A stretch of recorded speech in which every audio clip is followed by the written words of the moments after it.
Greetings, listeners. Thought I'd have a kind of a between the seasons podcast for you today. I've been thinking about this one for quite some time, just never got around to doing it, and it will be solo today, no guests. This is the story of the 1941 cattle trail drive that my grandfather had when he first started the herds of his ranch. Fascinating story, and it is actually, I'm going to read from a story in a publication called The Fence Post, which was published on May 14th, 2005. This story was told by the only remaining cowboy of that particular cattle drive, the only surviving cowboy who later passed away. But it's I think it's an interesting piece of history. If anyone's seen the movie City Slickers, then they might sort of identify with this, but it's a little more real than Hollywood. This actually happened. So I'm going to go through it, and then at the end of it, there are some comments from my Aunt Frances, who is my grandfather, Bill Fischer, his sister. So away we go. A little story today on Cowboys, Not Eggheads. A 1941 trail drive through western Nebraska, told by Alex Lobner to his daughter, Garnett Storer, in April of 2005. Early on an April morning in 1941, a trail crew made up of Mike Nielsen, Vic Rice, Pete Fischer, Everett McCormick, Alex Lobner, Bill Connors, and Bill Fischer took off with about 600 cows, calves, and yearlings, heading for the Sunny Slope Ranch outside of Valentine, Nebraska. Bill Fischer was the trail boss. Bill Connors was trail cook and drove a pickup with a shell-like cover over it. This was the chuck wagon. He laid down the tailgate and used that for his table. He had a kerosene stove and some type of oven because he was able to bake cakes while we were on the trail. He fixed lots of biscuits, beans, and canned food. Bill was a good cook and had learned the trade in the Army. Everett McCormick drove a team of 6 horses that pulled a hay sled carrying cake to feed the cattle. And for listeners, cake is it's a protein pellet. There was a small pen on the back to carry the little calves that were born on the trail. The rolled up mattresses that the crew slept on were also on the hay sled. Pete Fischer was Bill's brother. And keep in mind, Pete Fischer turned the age of 15 on this particular cattle drive. Vic Rice and Mike Nielsen were hired to help move the cattle. Since Fischers and Lobners were close friends, Bill asked me to help on the cattle drive. In return, Bill Fischer sent his hired man with a tractor and a planter to plant the corn for my dad, Herman Lobner, since I wouldn't be there to do it. This was my pay for helping with the cattle drive. Bill Fischer and his brothers, Albert and Ernie, owned the ranch and needed to get them to the new ranch, or they owned the cattle and needed to get them to the new ranch. Each cowboy had 2 of his own horses for the drive. My horses were Dusty and Omaha. Dusty was a fast walker, so if the cattle strung out, Dusty and I took one side of the herd. Early that morning in April, we left the Frank Barber place, which is my great-grandfather and my Bill Fischer's father-in-law. We left the Frank Barber place and headed north on the Keith Garden County line east of Llewellyn, Nebraska. There were problems getting started. The cows would go fine, but the little calves would run back to where they had been and go under fences. We had to take some cows back to get the calves to come with the herd. The extra horses followed the cows, usually along the sides of the herd. Only about 7 miles was accomplished on that first day. That first night, we stopped at the Velgot place east of Jake Honegger's. There were corrals, but no one lived on the place. We paired up the cattle for the night and bedded them down. The next morning, we were up and ready to go at first light. The herd continued north to the George Schmammel place and onto the main road, now County Road 203. Following the road to the ranch owned by Vernie Kimpling, we arrived around noon. Here we ran into a problem. The renter came along and got angry because we were on his land. Bill had to pay $25 to noon there. Now I looked that up, listeners, and $25 in 1941 is about 568 bucks today. So that was a chunk of change.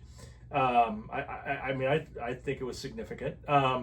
We hurriedly, just to be in somebody's land for an hour, we hurriedly ate and turned the herd east into the George Williams Ranch, now owned by Conrad Lobner. Here we camped for the night, pairing up the herd, which was a nightly job.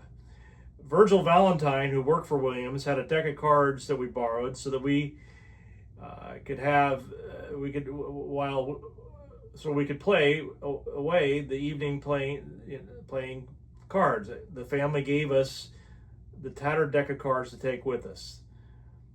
The next morning, the cattle were pushed northeast to a ranch run by Foreman Knight Lowe, who also owned several hounds. Knight with his hounds was sitting around and talking when 16-year-old, actually he wasn't quite 15 yet, Pete Fischer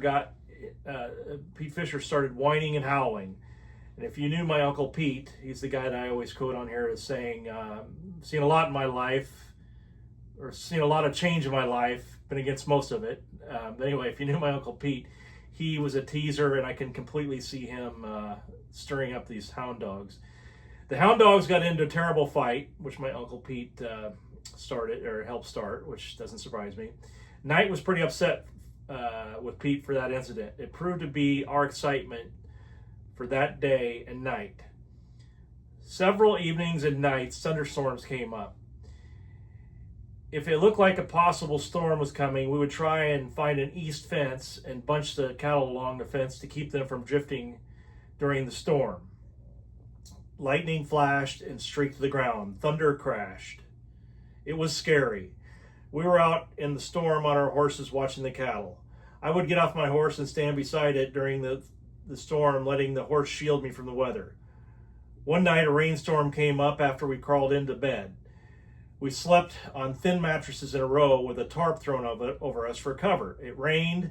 The water collected on the top of our tarp between us and began to soak through. One by one, we abandoned our beds. Bill Connors was at the end, and the water ran off him, so he was not bothered. When I jumped up, I stepped right on him. If the rain continued during the day, we hunkered down in our slickers and pulled our hats down around our ears, trying to keep most of the rain off. There was a period of about 3 days of steady rain. During that time, we never took our boots off. If we removed our boots, we couldn't pull them back on. And listeners, having actually been on many cattle drives in the rain myself, it is miserable. So 3 consecutive days of that would be, it would make a cowboy out of anybody, trust me. If the weather was stormy, each of us took turns at night, which lasted about 2 hours. We slept in our clothes, so it didn't take us long to get ready for our watches. I always had the first shift. When my time was up, I returned to camp and woke up Everett McCormick. Often I returned the herd with Everett and rode around the cattle with him, so it wasn't so lonely. Mike Nielsen always got up very early, so he had the last watch until the herd was ready to leave in the morning. When the weather was nice, we bedded the cattle down and all of us could get some sleep.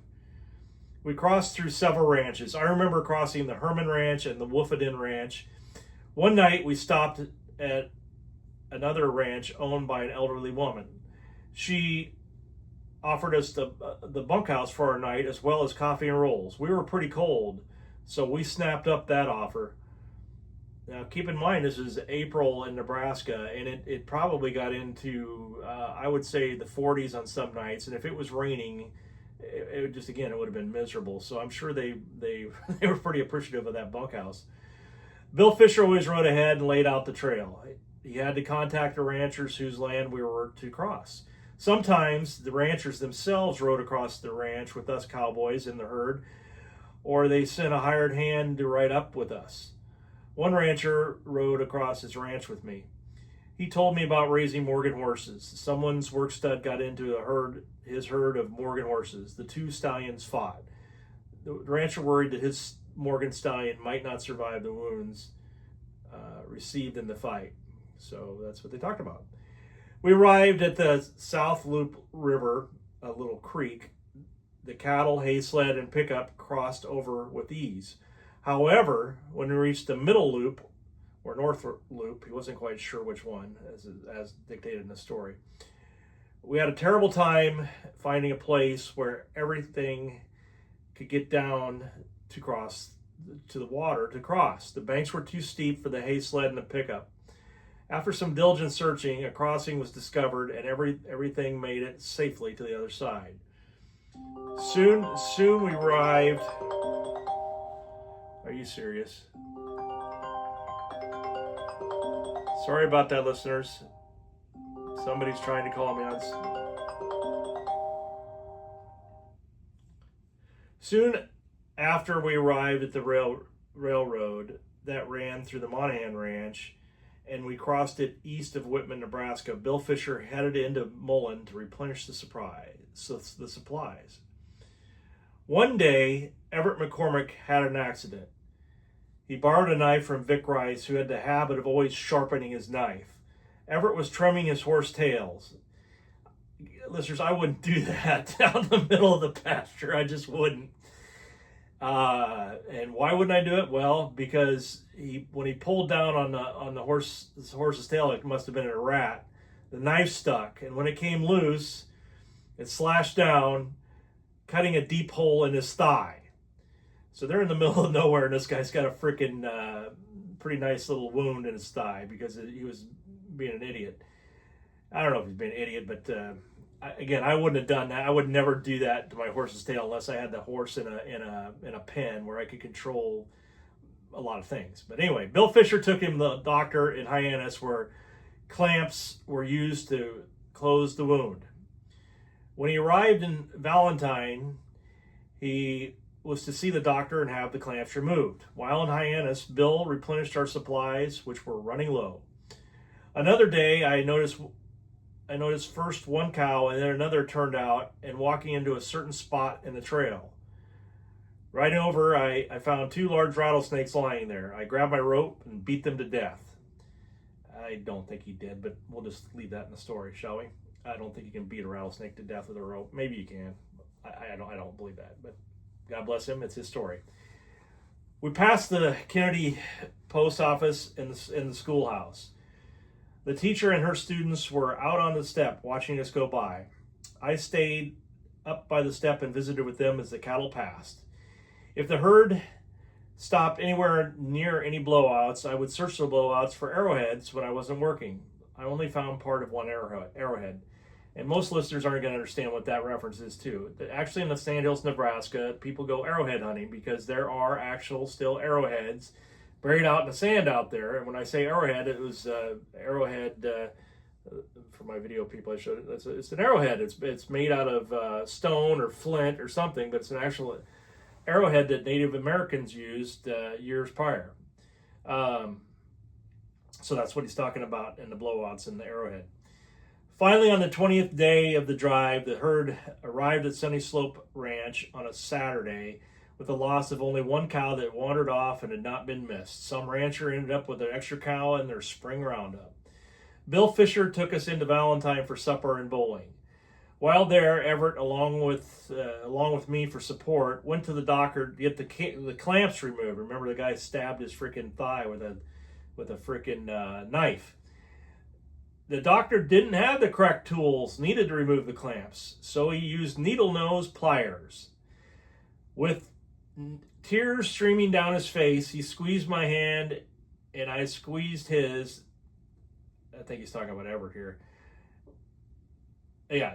With tears running down his face, being Everett, he squeezed Alex's hand, and Alex squeezed his, as the doctor twisted and turned the clamps, prying them out of his thigh. Sounds like fun, doesn't it? Sunday, Bill took us to the Harms Ranch, neighbors to his new ranch. We spent quite a while before returning to Sunny Slope, quite a while visiting before returning to Sunny Slope to rest. Monday, Chuck Reich arrived with the bulls in his semi-truck. Now that's fascinating to me, because I don't think Highway 83 was built in 1941 yet. I could be wrong. So this guy had a semi out on dirt roads, basically, miles and miles from any. I mean, I'm sure Highway 2 was there, but we're talking, 40 miles on dirt roads. This guy had a semi with their bulls. Even I had planned to lead the horses back home, or Everett and I had planned to lead the horses back home. And since the semi and trailer were there, the horses were shipped back by truck. So that saved those guys taking all those horses all the way back. Of the 7 cowboys on that cattle drive, I am only living. I'm the only one that's still living. I enjoyed the experience and the camaraderie of my fellow cowboys. I was pleased with it enough with the trip, except during the thunderstorms. I frequently talk about this trip to my grandchildren, anyone who asks. There aren't too many left who can say they went on a real trail drive, braving storms, sleeping outside on the ground, and eating chuck wagon food. It was quite an experience. So that kind of ends the article in the fence post. And then my aunt, who also has a letter in here, and she's not going to be happy. She's passed away years ago, but anyway, I'm reading this simply out of history, not out of disrespect for privacy of my family. I don't think there's anything too crazy in here. This is her recollection of the story. In the fall of 1936, Bill went with S.P. Delator to Texas to buy Hereford bulls. Now, I will tell listeners, if you Google S.P. Delator, the guy was an absolute bona fide businessman and cowboy of Nebraska for many years. Very influential cattleman. So my granddad Bill and S.P. Delator went to buy these Hereford cows. My grandfather told of this event. When they went to the Denver, remember they're going down to Texas, so when they got to the Denver train station, the train only stopped on their way back. The train stopped only to hook the cattle cars onto another train. SP told Bill to go to a certain nearby cafe for hamburgers and tell them SP sent you. Back in the days when that actually meant something. The cafe was crowded, but Bill got prompt service and was back on the train just in time. Not only Llewellyn residents, but people from all over had great respect for Delator. He was a very shrewd businessman. He was known to go to Texas annually to buy yearlings to run on his ranch. They railroaded the cattle to Omaha in the fall. Most of Delator's ranch land is now owned by Ted Turner. He has buffalo instead of cattle. And again, if you Google S.P. Delator, Delator, you will find more out about him. Well, we're still talking about him. When Delator was 93 years old, he deeded 22,750 acres of his ranch in an irrevocable trust to his son Ben to be sold within 10 years, and the money divided between several charities. Father Flanagan's Boys Town got a big chunk of it. His son Ben kept all the mineral rights on it. S.P. Delator died on November 28, 1943, at the age of 95. Bill had his father, Chris Fischer, who was my great-grandfather, a carpenter by trade, make a 6-horse evener, so all the horses were to pull an even amount. On the second day out on the drive, pulling the hay sled, loaded heavily with cattle cake, going through the sand, the evener broke. Bill made a hurried trip back to Llewellyn, getting his dad lumber, probably 10 feet by 3 inches from the lumber yard, took it to the local blacksmith, Knox Bradley, to have it reinforced with iron. They made the rest of the trip without incident. It's a very good example of my grandfather fixing stuff. He did that all his life, even when I knew him into his 70s. When the cattle went past a little country school, the teacher and the two little girls were standing on the steps. Alex Lobner visited with him. And again, Alex Lobner is the guy who told the story I just told. Alex Lobner visited with them when the cattle were passing by. He noticed the girls standing close to the teacher. He asked them if they liked their teacher. They nodded their heads yes. Then he said, "Don't you think she's pretty?" Again, they nodded their heads yes. Alex always had the ability to make friendly conversation with anyone. Maybe that's why he's such a good storyteller. In order for the night rider to find their way back to the camp, they had lit a kerosene lantern inside the pickup. So this is western Nebraska, and it's dark. There's no lights out there at all. This is where they have international stargazing conventions because it's the darkest place on earth. And when it's dark in unfamiliar territory, they had a simple solution to the problem simply by having that kerosene lantern inside the pickup. One has to remember that dollars were scarce. They barely had enough cowboys. There weren't any cameras on the drive. Vic Rice owned the only watch, so only one of the cowboys had a watch. They shared it with the night riders, taking 2-hour shifts on stormy nights. The night rider would have the watch, strike a match. He didn't have a cell phone flashlight or a flashlight. He had a match. Strike a match as soon as his shift was over. He would ride back to camp, wake up the next rider, giving him the watch. Wesley Clark was to be the cook, but he became ill on the second day out, so Bill Connors then became the trail drive cook. The men ate very well as he baked biscuits, pies, and cakes. He used a broken pitchfork handle for a rolling pin when making pie crusts, etc. In the early 40s, cooks didn't have the conveniences of box cakes mixes. Everything was made from scratch. Bill Fischer, when riding ahead, contacting the ranchers for permission to cross their property, he would often buy milk, cream, and eggs from the ranchers' wives. Now most farmers and ranchers get their eggs and dairy produce from the grocery store. My grandfather Bill was very pleased with the guys he had helping him, the Cowboys, and that included Connors as the cook. So Pete Fischer, again, my Uncle Pete Fischer, the guy that used to call me a girl all the time. I mean, my first lesson in teasing came from Uncle Pete. My mom, this is kind of a sidebar, my mom, he'd always tease us. And that's my first experience as being teased as a child. As my great Uncle Pete would always call me, "Oh, look at the girl's here." And of course, as a, 6, 8, 10-year-old boy, you don't want to be called a girl, and what are you supposed to tell this guy, this older guy who's giving you hell? So my mom once told him,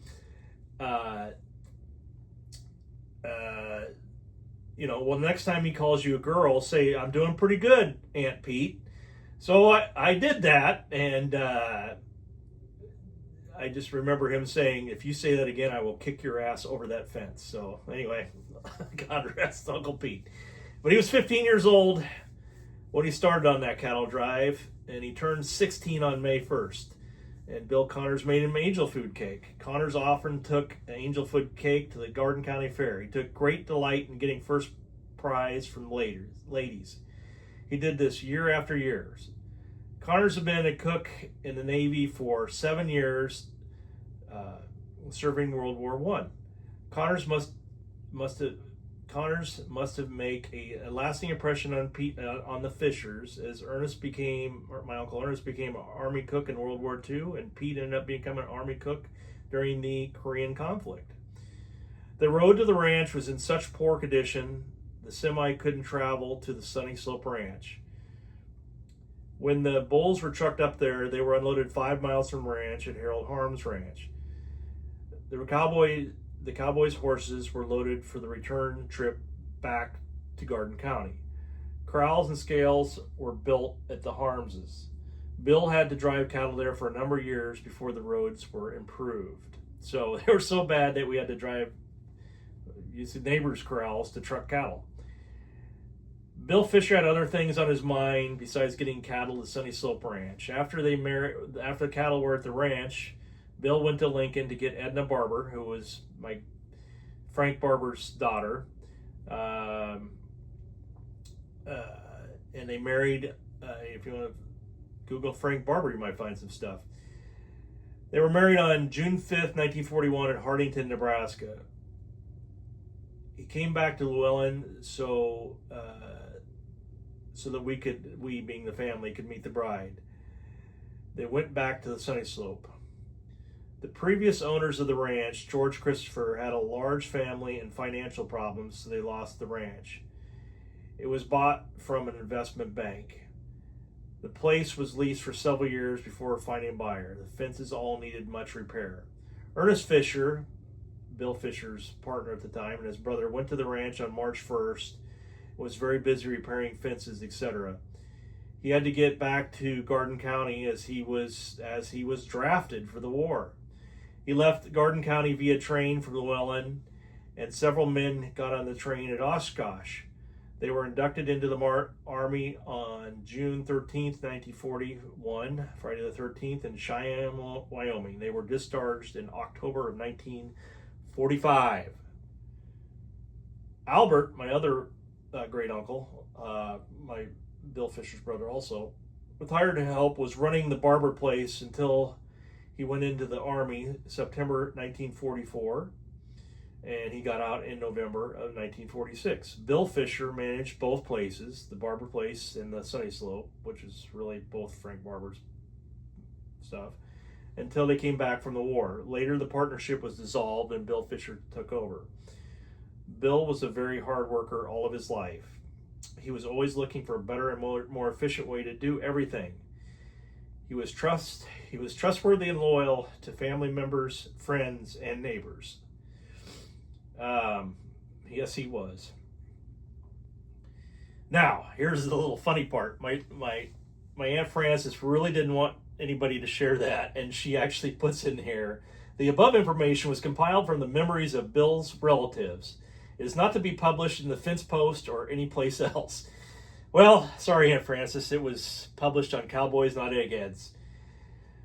I hope she can forgive me, because I do believe that this story is quite historical in nature. Not just from my family standpoint, but just from the times we're talking about only 80 years ago.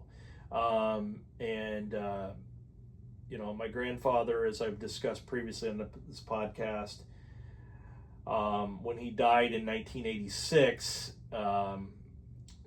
he had two ranches, the Sunny Slope Ranch and the Powderhorn Ranch. And I grew up on the Powderhorn Ranch with his oldest son, JB, who we've talked about before.